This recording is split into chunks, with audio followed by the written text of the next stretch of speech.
Bonjour, bienvenue pour ce nouveau tutoriel sur Cyril avec un traitement un peu particulier des images en HOO. Donc cela nécessite d'avoir préparé ces images. Donc moi j'ai stocké toutes mes images, mes brutes dans ce répertoire NGC 7000. J'ai déjà fait mon master flat et mon master dark et mon master offset. Donc je suis prêt à lancer en fait le pré-traitement dans Cyril. Alors il faut savoir que ce genre de traitement on peut le faire uniquement si on a pris les images avec un filtre à bande étroite. Donc moi j'ai un filtre UHC qui fonctionne assez bien sur ce type de traitement.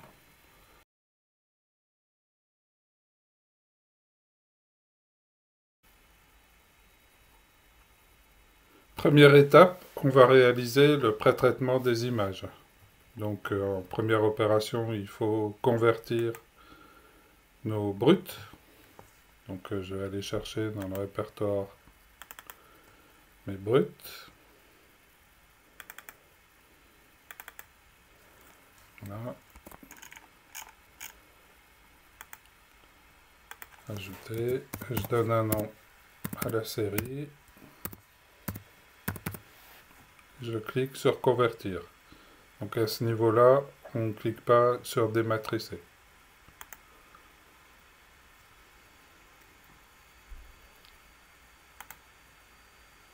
On peut ajuster le mode d'affichage en auto-ajustement. Voilà, donc on voit l'image. Donc on va traiter la nébuleuse d'Amérique du Nord, NGC 7000. Donc après, on va dans l'onglet pré-traitement. Donc moi j'ai déjà retiré les offsets des flats. Donc je ne vais pas respécifier les offsets dans cet écran. Je commence par les dark. Voilà.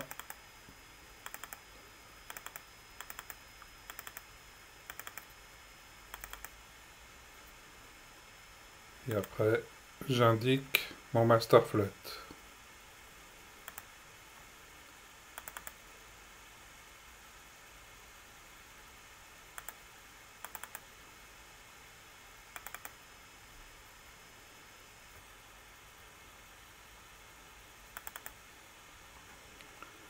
Voilà, je diminue pour le calcul du CFA les bornes inférieures et supérieures. Donc en général, on se met sur 0.3 et 1.3 et on clique sur estimer pour vérifier qu'on n'a pas de valeur qui passe en rouge. Donc là, c'est parfait.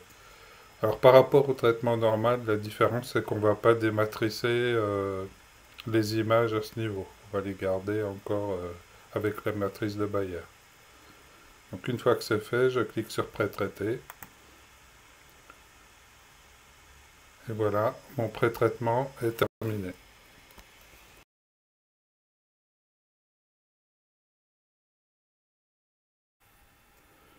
Donc une fois que mes images sont pré-traitées, on va faire la séparation des canaux. Donc pour cela, on va dans Traitement de l'image, Extraction, Séparer les canaux CFA. Donc on a plusieurs choix. Donc nous, ce qui nous intéresse ici, c'est extraire les canaux H-alpha et O3. Donc je fais ce choix et je valide bien appliquer à la séquence. Et ensuite, je clique sur appliquer.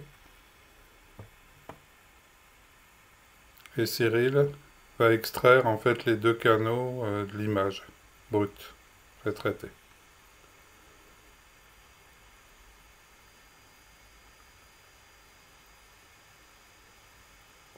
Voilà, c'est terminé.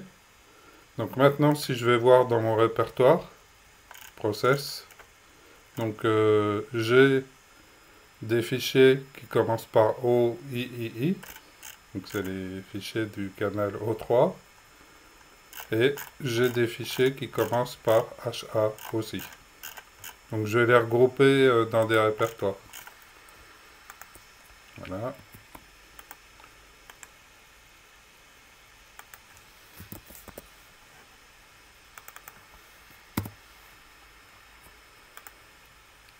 Et pareil pour les fichiers O3.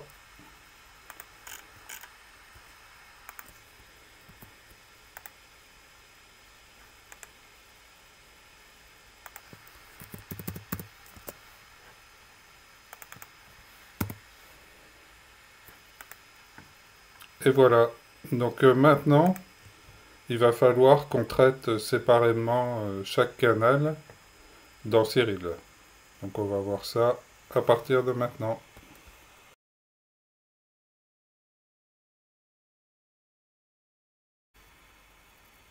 Donc on s'occupe en premier de la couche H-alpha. Donc je vais redéfinir le home de Cyril sur le répertoire que j'ai créé précédemment. Voilà, qui s'appelle achat, ouvrir. J'importe toutes les images. Ajouter. Je donne un nom à ma série. Voilà, et je clique sur convertir. Voilà, on peut repasser en mode d'affichage auto-ajustement. On reconnaît bien la nébuleuse Amérique du Nord. Donc on va réaliser l'alignement de la série. Alors il y a une petite subtilité, parce que quand on a fait la séparation des canaux, donc on a divisé la taille de l'image par deux. Donc on coche en fait cette case drizzle x2 simplifiée. Donc ça va remettre à la taille normale les images. Et on clique sur aligner. Donc une fois que l'alignement est terminé, je passe sur l'onglet graphique et je vais aller vérifier les valeurs FW, HM de ma série. Bon là c'est moyen. Je peux peut-être en supprimer celle-là. Voilà. Voilà, je suis autour de 5, ce qui n'est pas une valeur terrible. Je ne devais pas avoir un signe intéressant. Donc une fois que c'est terminé, on va empiler.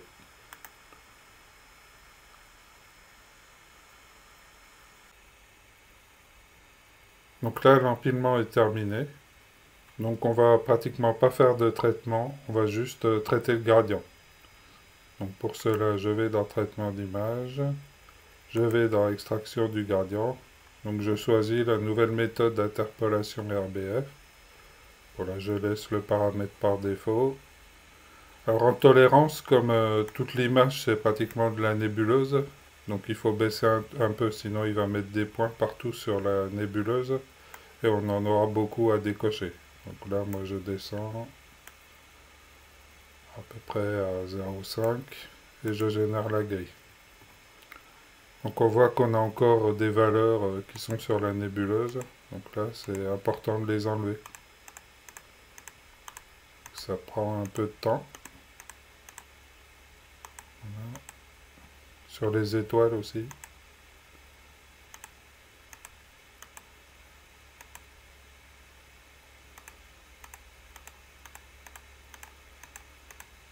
Voilà.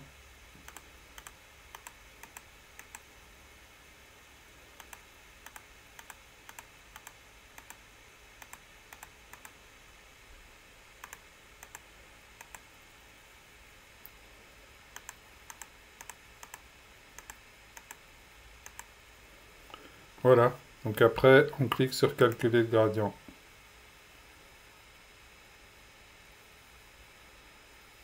Et ensuite appliquer.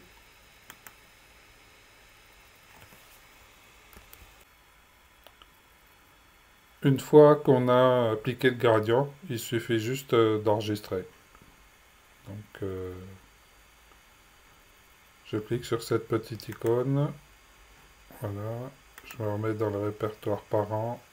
Et je vais mettre GC 7000 HA empilé. Donc à ce niveau-là, on laisse les valeurs par défaut en 32 bits et on enregistre les valeurs MIPS, high and low. Et on clique sur enregistrer.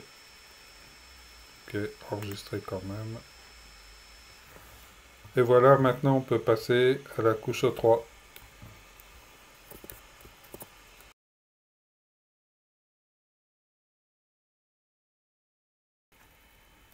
Pour la couche O3, on va redéfinir le répertoire home de Cyril pour pointer sur le répertoire qui contient la série. Donc, c'est le répertoire O3. On importe la série. On donne un nom à la séquence.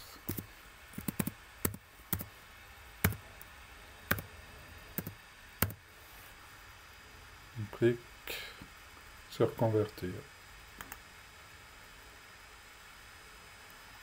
Voilà. Donc ensuite, on va faire l'alignement. On n'oublie pas de cocher le Doisel.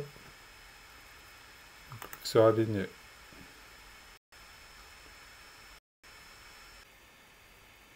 Voilà, l'alignement est terminé. Donc je passe sur l'onglet graphique pour vérifier que mes valeurs sont correctes. Alors là, on voit qu'il y en a une qui est un peu supérieure aux autres, donc je vais l'exclure. Voilà. Et ensuite, je réalise l'empilement.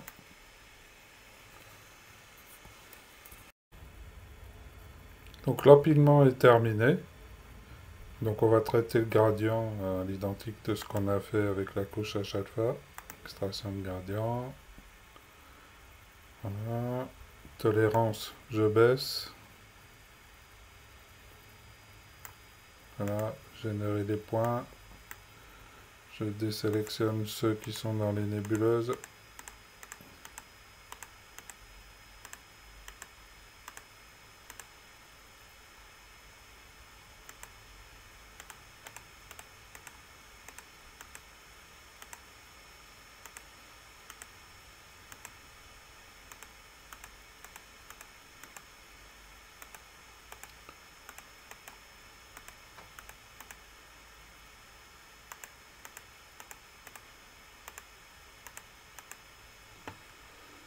Voilà, calculer le gradient.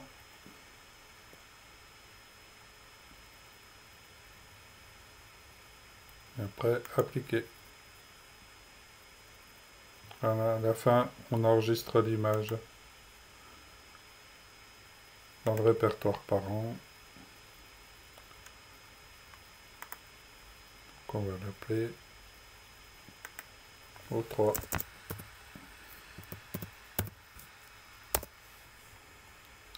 Enregistrer.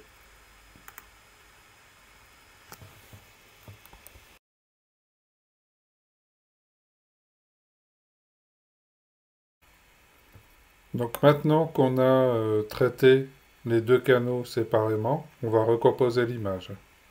Donc on aurait pu utiliser la fonction recomposition RVB. En fait c'est là, hein, composition RVB. Et en rouge, on choisirait notre couche H-alpha. Et en vert et bleu, on choisirait la couche O3.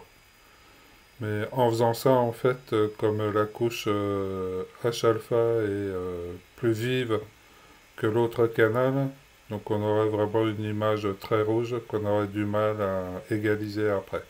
Donc on va utiliser Pixelmat. Donc Pixelmat, c'est dans traitement de l'image. Pixelmat. Voilà, je décoche utiliser une seule expression RVB, parce que j'en aurai plusieurs. Je vais importer mes deux images. Voilà. Ouvrir. Donc automatiquement, Cyril a attribué un nom de variable à chaque image. Donc en rouge, je vais mettre la couche H-alpha. Et après, la couche O3 pour les deux autres composantes. Et je clique sur appliquer. Donc Cyril recompose une nouvelle image RVB, voilà, qui va être très rouge, pour le problème que je vous ai indiqué tout à l'heure. Donc pour ça, en fait, on va atténuer un peu les valeurs des différents canaux. Voilà, là je vais mettre 0,7. 0,7 c'est un peu trop faible. Donc il faut adapter les canaux pour avoir une image à peu près correcte. Voilà.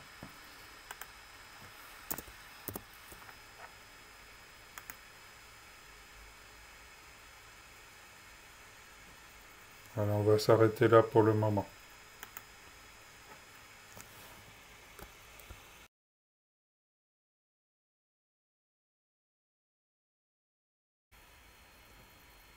Donc une fois qu'on a recomposé l'image avec Pixelmatte, donc on obtient une belle image RVB. Donc on va faire un étalonnage des couleurs. Donc il ne faut surtout pas faire un étalonnage des couleurs par photométrie, parce que ça fausserait trop les couleurs sur l'image. Donc là on va faire un étalonnage des couleurs simples. Donc je vais zoomer un peu. Voilà. Et avec la touche CTRL, je me déplace dans l'image. Voilà, pour avoir en fait une zone noire et une zone blanche. Donc je vais sélectionner une zone noire dans mon image. Il faut se mettre sur une des composantes. Voilà. Utiliser la sélection courante. Et après on fait neutralisation du fond du ciel. Et maintenant on sélectionne une belle étoile. Voilà. On fait utiliser la sélection courante dans la partie zone sélectionnée. Et on clique sur appliquer. Voilà. Donc là on a fait une balance des couleurs.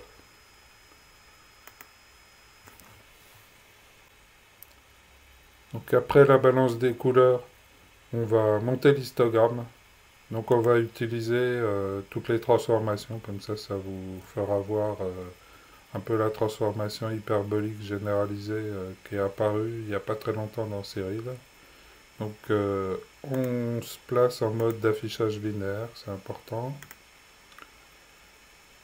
Et sur 65 535 pour être au max.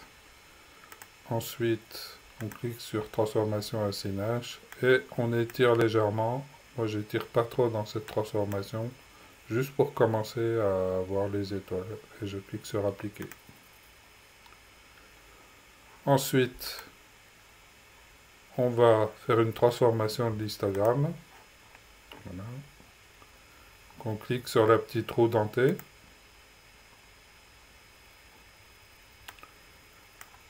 Voilà. Et en fait, on va quand même assombrir un peu plus l'image.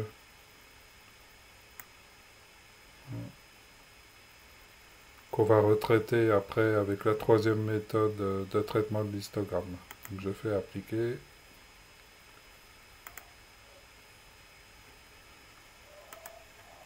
Ensuite, on va cliquer sur transformation hyperbolique généralisée.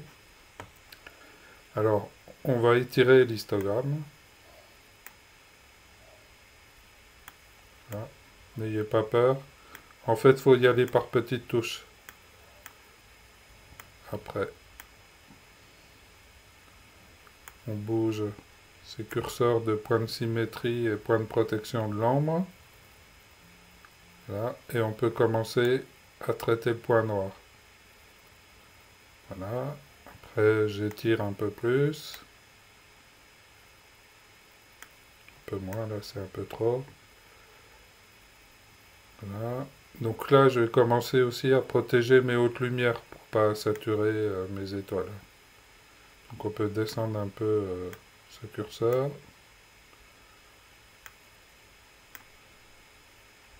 Voilà. Une dernière fois.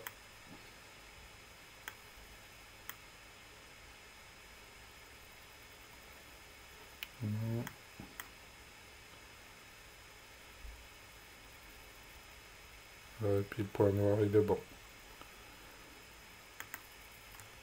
Je clique sur appliquer quand je suis satisfait du résultat. Donc après avoir traité l'histogramme, donc on va supprimer le bruit vert de l'image. On laisse toutes les valeurs par défaut et on clique sur appliquer.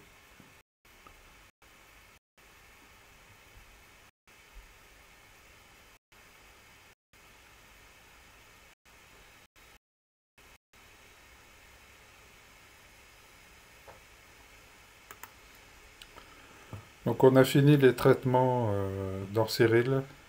Donc maintenant on va passer au traitement StarNet V2 pour réduire les étoiles. Donc avant ça, il faut que j'enregistre mon image finale suivant deux formats. On va l'enregistrer en FIT.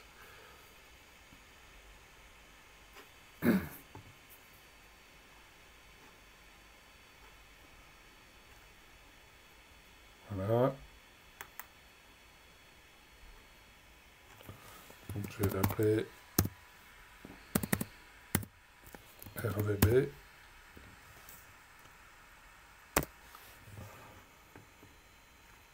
Donc là c'est important de le passer en 16 bits entiers non signés et de décocher ces valeurs-là parce qu'il y a des plugins dans GIMP qui n'aiment pas en fait le mode 32 bits. De toute façon GIMP et la plupart des plugins travaillent qu'en 16 bits. Donc je clique sur enregistrer.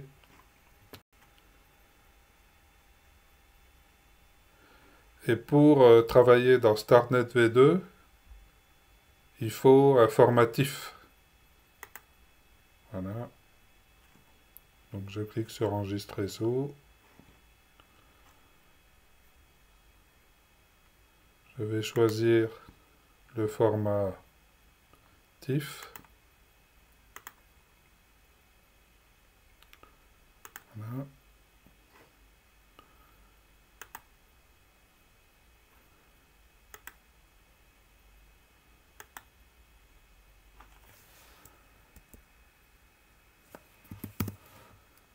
Voilà.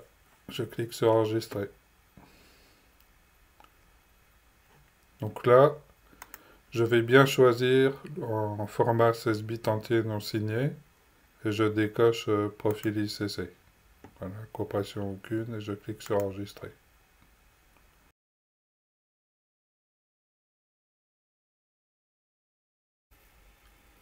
Donc maintenant on va faire le traitement dans StarNet V2. Donc l'image TIFF que j'ai exportée, je vais la copier dans mon répertoire d'installation StarNet V2. Voilà.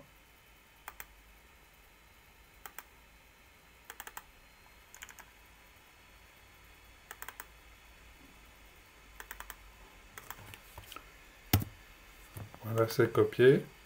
Maintenant, je vais aller en mode commande dans ce répertoire. Voilà, donc je tape CMD dans la partie recherche, invite de commande. Je vais dans mon répertoire avec la commande CD. Voilà. Donc on peut céder de la touche tabulation. Voilà. Et après RGB. Voilà. Donc le nom de l'exé c'est RGB StarNet++. Et après je choisis mon image TIFF et mon image de sortie. Donc moi je rajoute juste un S à la fin du nom du fichier et je clique sur Entrée. Voilà. Et ça prend un peu de temps, donc on se retrouve à la fin du traitement.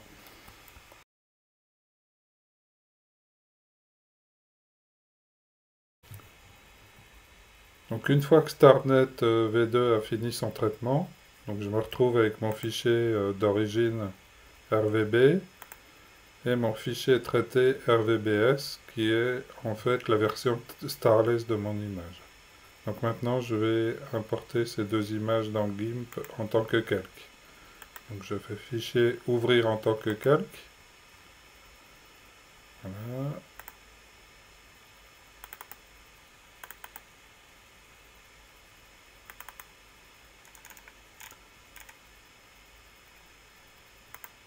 On a les deux fichiers, je les sélectionne les deux et je clique sur ouvrir.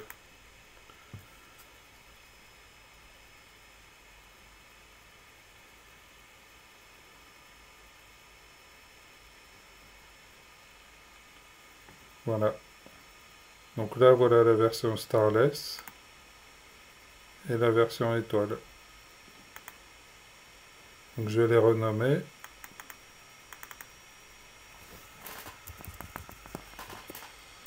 Starless Ori.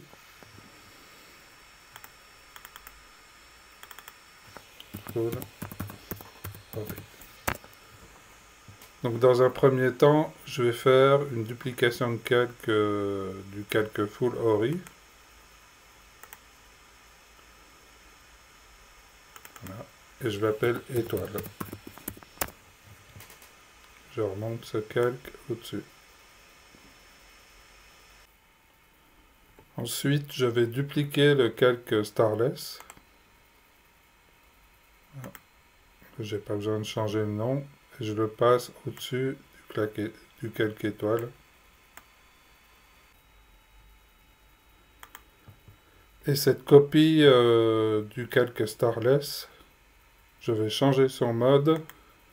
Voilà, pour indiquer soustraction.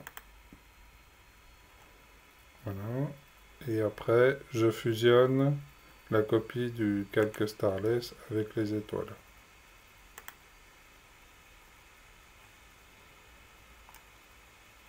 Voilà, donc maintenant, j'ai un calque qui contient les étoiles. Donc il est assez fourni sur la nébuleuse d'Amérique du Nord. Donc maintenant, je vais traiter mon calque Starless. Donc avant, je vais en faire une copie, dupliquer le calque, et je change le nom. On va l'appeler Starless. Voilà. Je décoche tous les autres. Voilà. Et on va travailler là-dessus. Alors comme traitement, on va commencer à monter les saturations du rouge et du bleu. Donc on clique sur couleur, teinte saturation. Donc je sélectionne le rouge dans un premier temps. Je vais augmenter sa saturation autour de 10-11. Et j'augmente aussi un peu sa luminosité. Voilà. Voilà. Et je fais pareil pour la couleur bleue.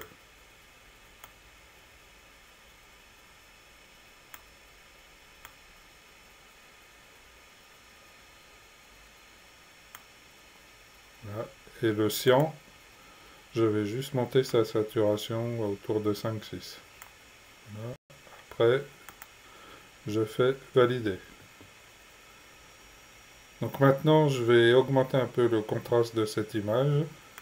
Donc je vais sur couleur, luminosité, contraste. Voilà. J'augmente légèrement le contraste. Voilà. Maintenant, si je zoome sur l'image, je vais voir qu'elle est quand même un peu bruitée. Enfin, même pas mal. Donc on va essayer de faire disparaître un peu ces petits grains. Donc je vais lancer pour ça l'outil XC Magic, XC Denoiser. C'est un outil de débruitage qui est très puissant. Donc il y a beaucoup d'options. Moi j'utilise le mode standard. Et voilà, dans les curseurs. Alors attention parce qu'après si vous montez trop les curseurs, l'image elle va devenir floue. Donc voilà, la valeur de 25, ces valeurs-là, c'est à peu près ce qu'on positionne habituellement. Donc là, vous pouvez regarder en cliquant sur Partial Preview.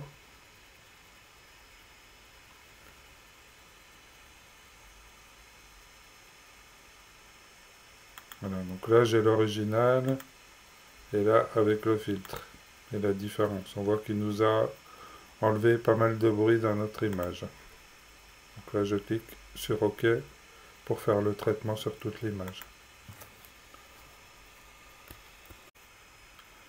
Donc ensuite, après le débruitage, je vais remonter un peu la saturation globale, légèrement.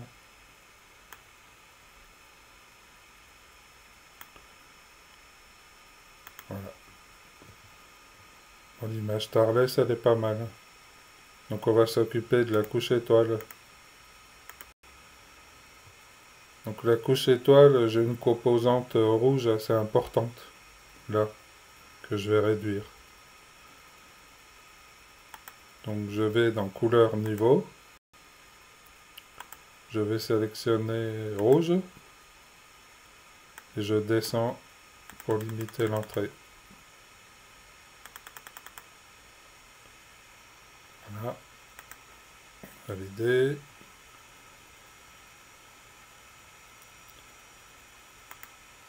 Donc je resélectionne mon image Starless traitée. Donc maintenant j'ai les deux calques Starless et étoile sélectionnés. Et le calque étoile, je vais le passer sur addition. Voilà. Pour faire une composition d'image. Et ensuite, le calque étoile, je peux diminuer l'opacité pour faire apparaître plus ou moins les étoiles. Voilà. Donc là, une valeur autour de 50%, ça donne une belle image. Donc une fois que j'ai fini,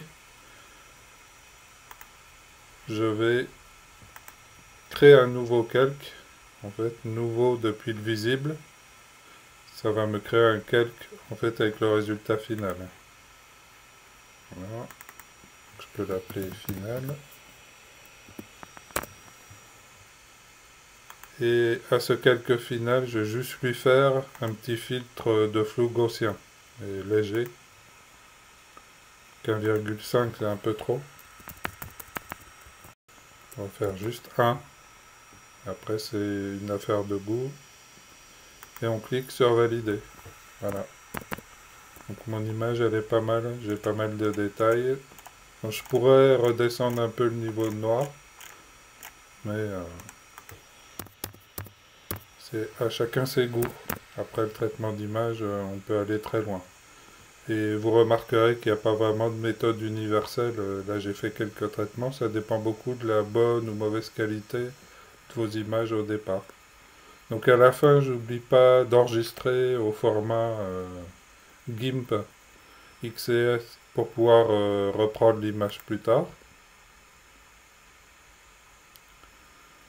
Voilà. Et je l'exporte aussi dans un format PNG, par exemple, ou JPEG pour pouvoir la publier sur les réseaux sociaux si vous voulez la publier.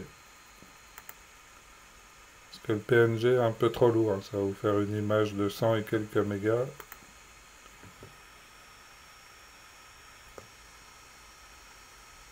Voilà, donc ce tutoriel est fini. Je vous remercie et j'espère que ça vous donnera des idées pour traiter en HOO vos images d'astronomie qu'aurait-on prises avec des filtres à bande étroite.